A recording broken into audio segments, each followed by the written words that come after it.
Hello, one and all. Welcome to another episode of MMA Vision Analysis. This one is one of those videos that, truthfully, I don't like to...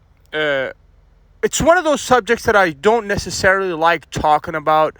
It's another one of those Jake Paul call-outs.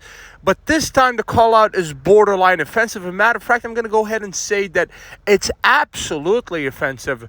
There's a trend that's happening that needs to stop. Somebody's got to cut the cord on this kind of thing just because it's making our UFC guys look very bad. After Jake Paul defeated Mike Perry, yet another UFC fighter, this guy's calling out another UFC fighter, but this time this guy has a different stature in the UFC world, a sacred stature at this point, dare I say. But before getting started, make sure to like, comment, subscribe, and click that notification to get all of this that is new from this channel, your channel, the one and only MMA Vision Analysis. Jake Paul, matchmaking, brilliant. Performances against UFC fighters, brilliant. That's something that has to be said. He has a huge team behind him. Last event against Mike Perry was an entertaining, legitimate event. 17,000 fans, Tampa, Florida, big stadium, you name it. All the good stuff were there. But unfortunately, we lost yet another ex-UFC fighter to the wrath of Jake Paul.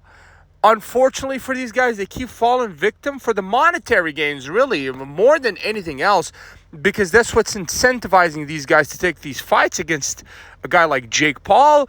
And obviously, everything is kind of in his frame. You are entering his frame by definition. I mean, that's literally what you're doing. You're giving Jake all of the power when you enter his realm. You are entering his frame. You're entering his world. I would like for the opposite to be the case. Obviously, that's far away from the reality. Jake would never enter that octagon unless it's with a guy that he outweighs by 50, 60, 70 pounds, the likes of Sugar Sean O'Malley, because the guy did hint towards him being interested in the Sugar Sean O'Malley MMA fight. I don't want to say that's cowardice because that's offensive to the guy, and he's not sitting in front of me for him to express my true feelings about what he's doing. Obviously, he has power. He can knock guys out. But the way in which he's doing it is provoking a lot of negative response, especially from the MMA world. We would like for Jake Paul to enter the octagon. That is not going to happen. We all know that, unless against like a 125er or something. And even then, I would like to see Jake Paul against Mighty Mouse, see how that goes. In the octagon is going to be very different for this guy. This guy gets taken down. This guy gets submitted, and he gets humbled. Okay, this is not to. It sounds like I have animosity towards Jake Paul. No, that's not the case at all.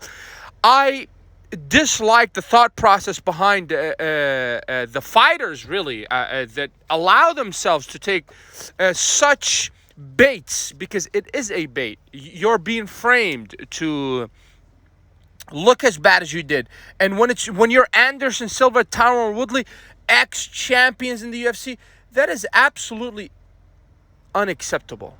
Unacceptable.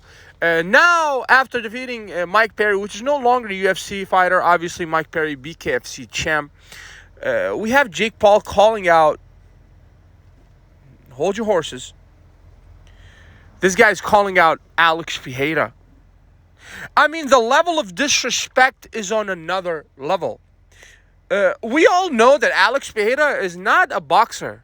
These guys are MMA guys. There's a huge difference when somebody solely uses their hands and somebody who's been training various skills and techniques throughout their entirety of their career. So there's a huge difference there.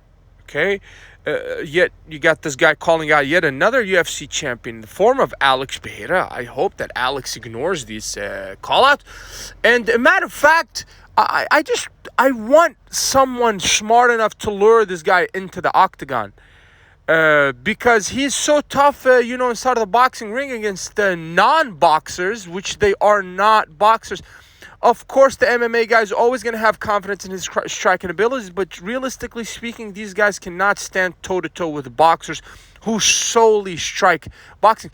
Now, calling out Alex Pereira is a foolish thing. It's disrespectful. Dana White has got to do something about this. UFC's got to do something about this. We got to lure this guy into the octagon so he can learn and really see what a real fight looks like, in all honesty. With all respect to all other disciplines, unless it's Lethway or just mixed martial arts, specifically UFC, you're not a fighter. You are not a fighter. With no disrespect to the greats, but if I put you in a real fighting environment where all weapons are utilized, then you will drown. You will drown slowly and perhaps even fast. With no disrespect to Jake Paul here, but this is me just kind of standing up for these UFC champions. I'm just sick and tired of seeing that happening. If you made it this far, I appreciate you for sticking around. Please let me know what you think in the comments and like, subscribe for more.